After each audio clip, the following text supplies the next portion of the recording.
A situação que a gente está vivendo, obviamente, é uma situação emergencial que tem uma série de inconvenientes, algumas coisas a gente consegue adaptar, mas essa adaptação tem um limite. No caso do trabalho remoto, do home office, há um planejamento, os postos de trabalho são adaptados, algumas pessoas chegam a separar o ambiente de trabalho do ambiente doméstico, quando tem espaço para construir o escritório.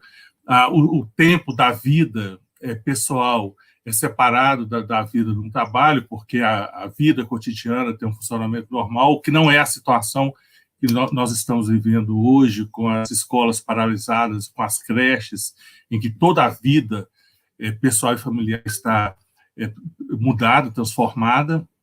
Então, toda uma série de condições, de meios de trabalho que seriam necessários para realizar essa atividade remota, essa situação de emergência adaptada, ela não permite criar condições adequadas, né? Por isso, essa diferença enorme que nós estamos sentindo entre essa atividade emergencial adaptada e o que seria um trabalho remoto, planejado, com condições, mesmo condições de apoio, quando as pessoas são isoladas ou distanciadas das condições locais de trabalho. Existe uma infraestrutura de apoio, às vezes existe um rodízio entre os trabalhadores, que permite que o distanciamento espacial não afete tanto a eficiência do trabalho. A forma como o ensino remoto, emergencial, se deu, traz um novo marco para essa categoria, para essa lógica de trabalho. Né? Via, né, de regra, sim, pode ser que existam exceções, mas ele se deu em condições mais precarizadas. Por quê? Porque o docente foi, de alguma forma, obrigado, né, a se submeter de forma autocrática, unilateral. A gente ouve relatos de que faltou diálogo, de que faltou a participação mais efetiva dos docentes e dos discentes na elaboração, no planejamento desse ensino remoto. Então, ele foi obrigado, de uma forma abrupta, a se adaptar ao seu modo de trabalho, adaptar ao seu modo de trabalho, né, a um novo modo de trabalho, né, criar um novo, redesenhar o seu trabalho, né, sem que nenhum suporte para que isso acontecesse, né, para que isso venha a acontecer, pudesse ter sido oferecido para esse docente, ou pelo menos um pouco suporte para que isso acontecesse. Então, é uma situação abrupta, que quebra a lógica de uma modalidade de trabalho, que é imposta de maneira autocrática, unilateral, e sem suporte material, concreto, emocional, para que isso pudesse acontecer. Adicione-se a isso o fato de que nós, docentes, estamos vivendo um cenário de caos, de pânico, né, em que tememos por nossa vida, que tememos pela vida dos nossos familiares e amigos, que perdemos familiares e amigos, vivemos um processo de luto. Então, no mesmo tempo que eu preciso, né, enquanto docente, me defender do perigo concreto que a pandemia do coronavírus representa, esse docente, nós precisamos também reconfigurar o nosso modo de laboral. Foi um processo que desgastou os nossos métodos de trabalho tradicionais, que são tipicamente presenciais, que envolvem a socialização com o próprio aluno, que envolvem enlaçamentos e relações, né, de sociabilidades outras. Nós não fomos preparados para esse tipo de mediação, nós não utilizamos das ferramentas e das potencialidades por falta de preparação da UFMG, e por isso nós tivemos uma perda, vamos dizer assim, um ganho de trabalho que foi no aprendizado e na utilização desses equipamentos, que acabaram gerando fatores estressores tradicionais, né? Não preparamos esse docente para a utilização das ferramentas, o que lhe gerou, na verdade, uma percepção, né, de que esse sistema remoto é um sistema esvaziado, às vezes, de sentido na sua atuação na perspectiva de ensino, e mais do que isso, dentro desse chamado regime remoto, foram mantidas atividades não presenciais voltadas à pesquisa, quando possível o seu desenvolvimento, né, específico, especialmente quando não dependentes de estruturas físicas e laboratórios e outras atividades, e atividades também de extensão. Então, o que nós fizemos foi a sobreposição das atividades universitárias, sem a devida atenção para a formação das novas metodologias, quer do ponto de vista do lançamento dos programas que estavam ali apontados, quer do ponto de vista das metodologias ou ferramentas metodológicas. Na atual conjuntura política, além de tudo isso, essas questões, né, as temáticas, por assim dizer, colocadas pela professora Solange, né, a precarização, não só a precarização aí do próprio trabalho, mas nós sofremos hoje uma precarização da própria instituição, uma precarização nós estamos falando da universidade pública brasileira, extremamente precarizada, notadamente no último governo, ou no governo atual, né? Enfrentamos situações extremamente inéditas. Então, acho que o que está nos estressando é mais o contexto pandêmico, pandemônico, patifaria, gosto de falar esses 3 P's, né? Nós brasileiros estamos vivendo esses três P's, né? Que é uma fala do Nicoleles, né? Ele fala pandemônio, patifaria e a pandemia. Não sei qual desses 3 que é o pior, ou os 3 juntos fazem esse cenário dantesco que nós estamos vivendo.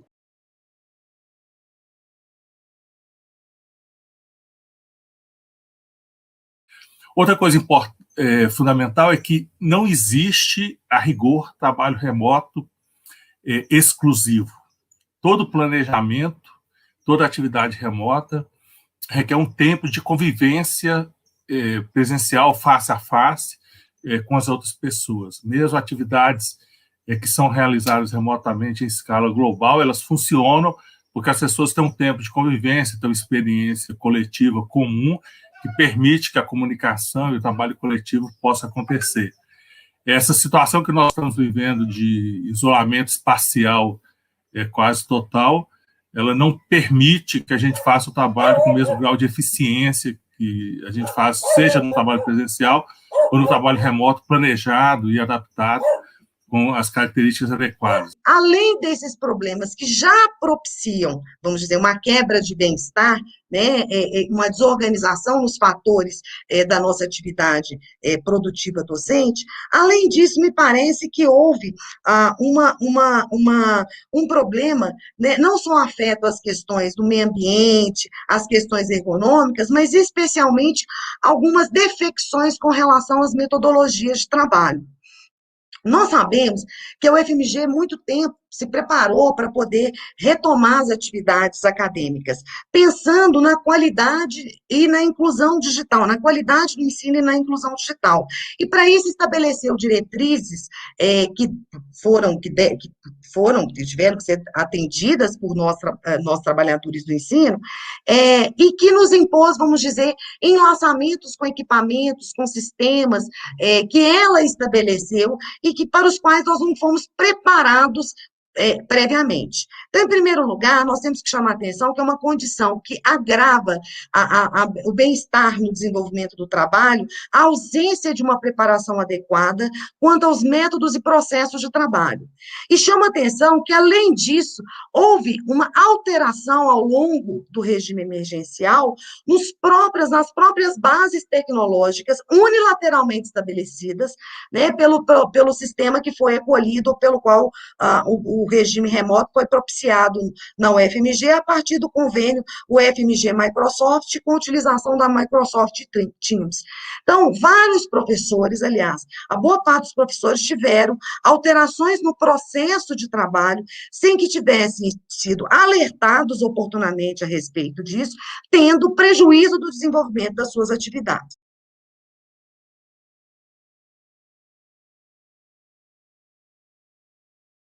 Porque existe uma lógica perversa que diz o seguinte: já que você não está num sofrimento tão agudo, tão crônico como o dos docentes, você é privilegiado. Você, enquanto docente, você tem um emprego, afinal de contas. Você, professor público, né, de uma universidade pública, tem estabilidade, você tem condições de adquirir por conta própria seus equipamentos, ou não, né? Porque isso é uma outra questão.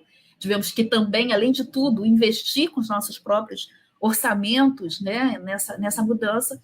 Mas existe uma lógica na sociedade, inclusive dentro da própria academia, que nos coloca, enquanto docentes, como aqueles sujeitos privilegiados que não têm do que reclamar, né? Que estão reclamando porque não querem trabalhar. Né? Como os estudantes estão sofrendo muito, a gente parece que nós, docentes, não temos o direito do sofrimento. E, nesse sentido, o nosso sofrimento é silenciado. Por que esse sofrimento docente está sendo invisibilizado? Né? E durante essa pesquisa, o que a gente percebe são 2 pontos importantes que fazem com que esse sofrimento não seja manifestado na instituição. O primeiro deles, né, que foi trazido por alguns professores durante a pesquisa, é com relação a uma intolerância para falar de sofrimento na universidade. Né? Então, falar sobre sofrimento mental em si não é bem aceito, né? Diferente de falar de doença, né? De falar de diagnóstico.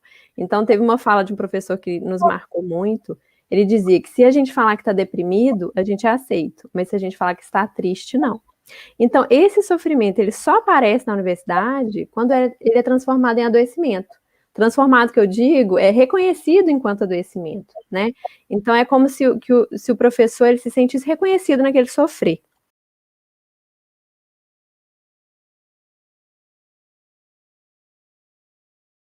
Então, a gente entende que esse produtivismo e a competitividade que isso cria, né, impõe uma dinâmica de exclusão dentro da instituição, né? Pelo que a gente entende aí da fala desses professores, né? Exigido uma alta performance e que ignora o conjunto de esforços reais, né? Que ignora todo o contexto e todas as reais condições que esses professores têm de atuar dentro da instituição. Eu penso que quando a gente vai falar de violência, ela de pronto, por vezes, ela não chega a ser, ela é percebida, ela é realizada como uma violência simbólica, mas é uma violência que é enraizada nas práticas diárias.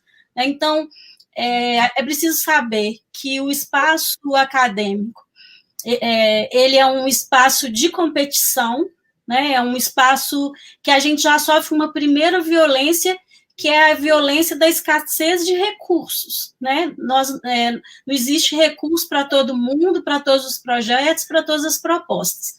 Esse conforto ontológico que é dado ao segmento branco, ou para o segmento, né? Para o grupo não branco da universidade, esse conforto ontológico ele não chega com a nossa entrada na instituição. Então, para falar de violência, é isso. Ela não chega a ser necessariamente física, mas ela é sentida como física, porque ela causa um adoecimento, né? Ela causa um sofrimento mental e em função da proporção que a gente é exposto a essa violência, ela acaba por virar uma série de coisas.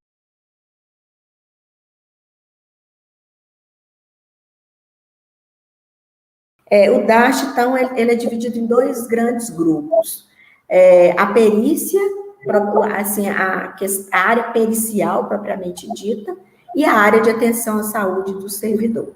Na área pericial, a gente tem perícia médica, propriamente dita, a gente tem a engenharia de segurança, quando ela emite laudos técnicos para concessão de adicional ocupacional ou laudos para subsidiar a Procuradoria Federal nos assuntos judiciais, ou quando ela emite laudos para algum parecer jurídico necessário para decisões da UFMG.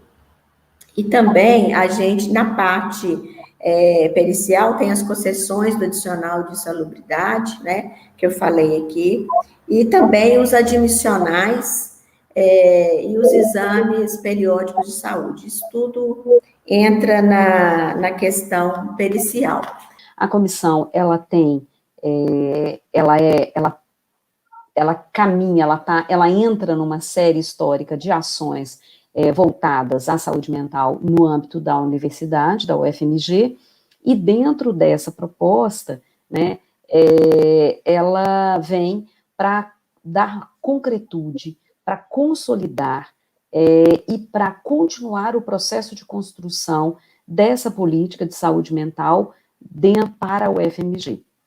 Nesse sentido, a gente tem, a gente como comissão, tem a função, né, de, além de cumprir, né, o que está posto na lei, mas de apoiar, de pautar as questões da saúde mental junto à comunidade, de pensar estratégias e ações que consolidem os princípios, que ajudem a consolidar os princípios e diretrizes dessa política de saúde mental.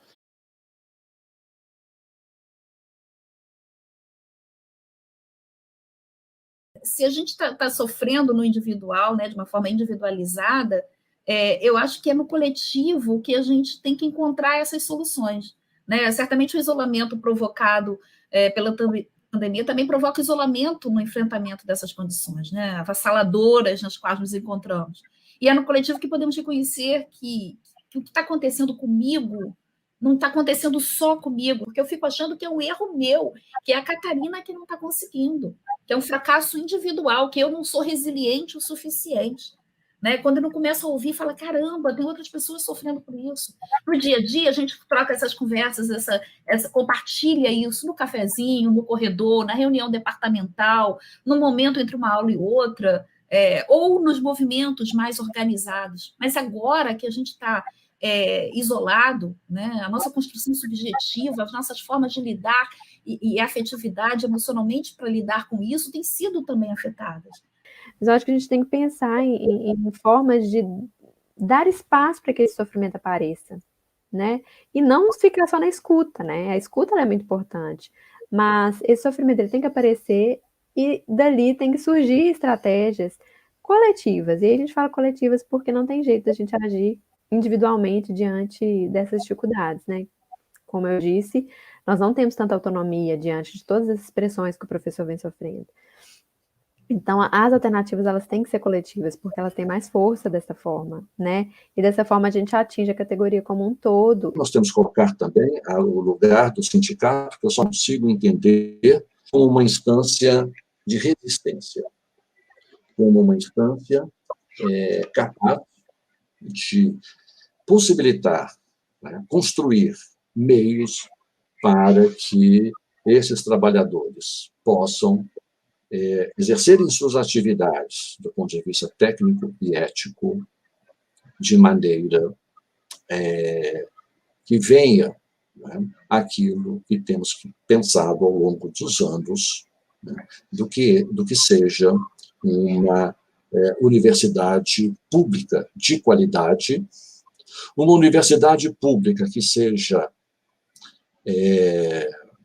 aberta às diferentes estratos sociais, aberto, sobretudo, né, no sentido de que ela seja inclusiva e que ela não venha, de forma nenhuma, trazer determinadas situações, vamos dizer, ou perspectivas teórico-metodológicas que venham destituí-la desse lugar de produção do conhecimento, desse lugar de formação de cidadania, de formação de cidadãos, que venha, sobretudo, a uma construção para além do técnico, para além do tecnológico.